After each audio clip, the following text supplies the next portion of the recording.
comes down, unmediated, just transparent. You see? System broken.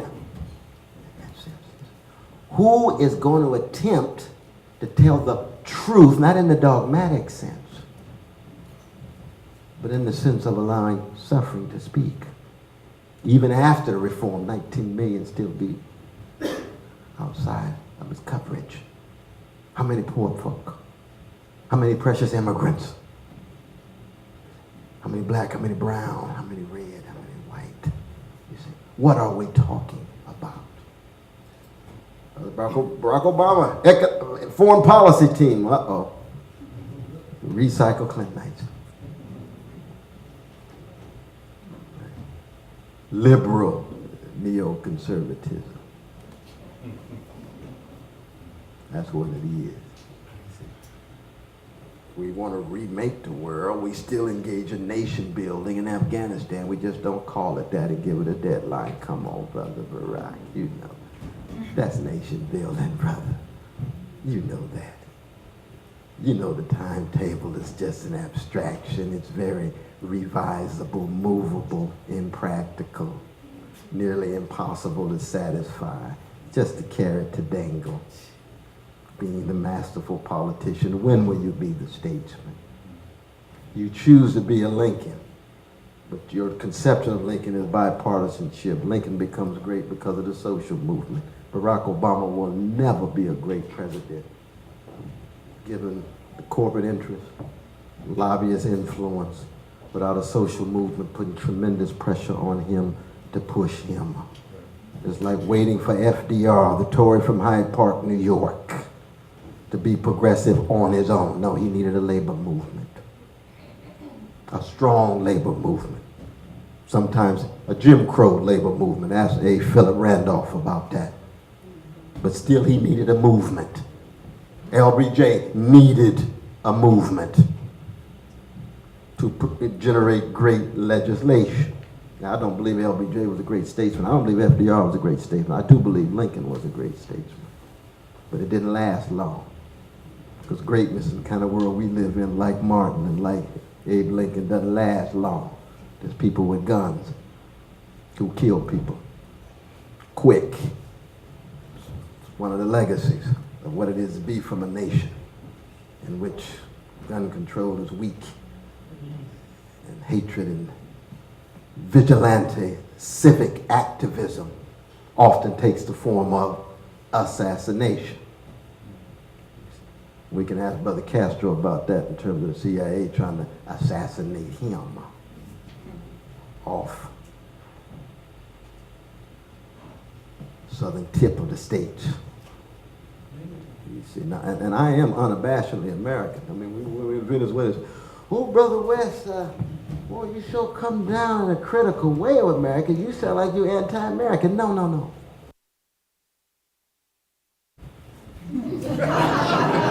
Dude. I love Aretha Franklin. Sondheim. I love George Gershwin. I love Frank Sinatra. They are as American as I am. I can't stand injustice in America. Doesn't make me anti-American. I can't stand injustice in Ethiopia. I can't stand injustice in Russia. Venezuela. I don't like injustice in wherever I see it, I raise my voice. I'm a blues man in the life and the mind. I'm going to tell the truth the best of my ability. Doesn't make me anti-Venezuelan. Doesn't make me anti-Cuban. Doesn't make me anti-Ethiopia. I know Bahamas is sunny, but y'all got some injustice too, right? So I'm against injustice in Bahamas. I've never been there, brother. But my hunch is, you got some human beings on that island. Would you invite me to come? I look forward to it. But I want to wrap this up because we want to save time for questions, but it's three things I'm calling for. One is that in the age of Obama, we must have clarity, and it's very difficult given the corporate media and the mainstream media. Thank God for Amy Goodman, Tavis Smiley, and Jon Stewart.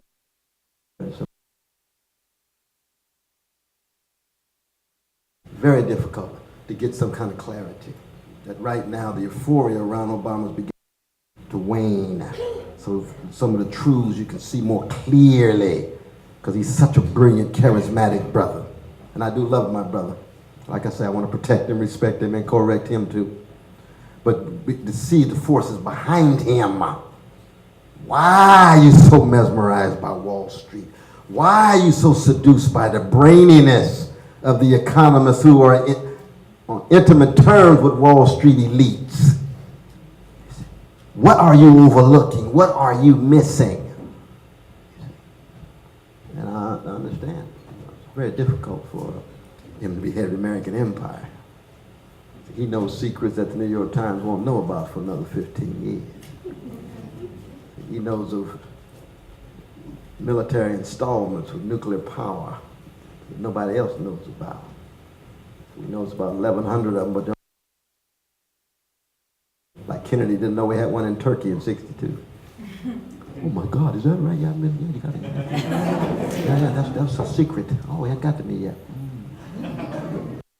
Peace Prize, war president. It's going to be tough. Schizophrenic identity. And he was courageous. He tried to defend it. Right there in Oslo. Invoked Martin himself.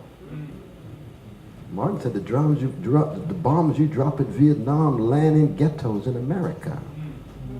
Right? All of those troops, all of those billions of dollars that you send into Afghanistan, look at those hoods that are generating too many of the raw materials for the prison industrial complex.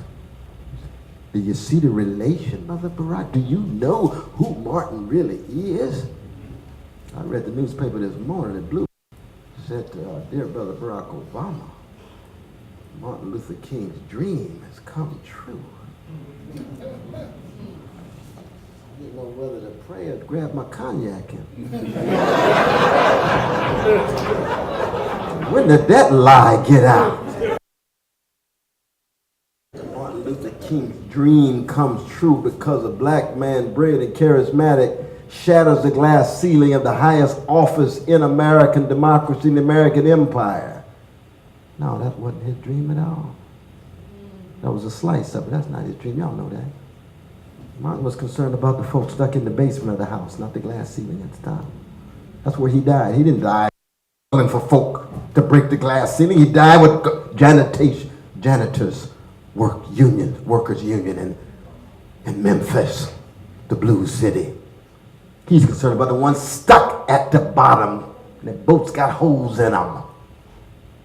In that sense, he was a Christian preacher at its best. You see, don't spread that lie that his dream has come true just because some black man or woman dream that understands itself to be post-racial. I'm post-racial about America. When the white brothers and sisters in Iowa voted for Barack, they were less racist, not post-racial. That's a beautiful thing. I don't give out moral prizes for folk who are less racist. Oh, we chose somebody based on qualification rather than pigmentation. Give us a moral prize. No. Should have been doing that for many, many, many, many years.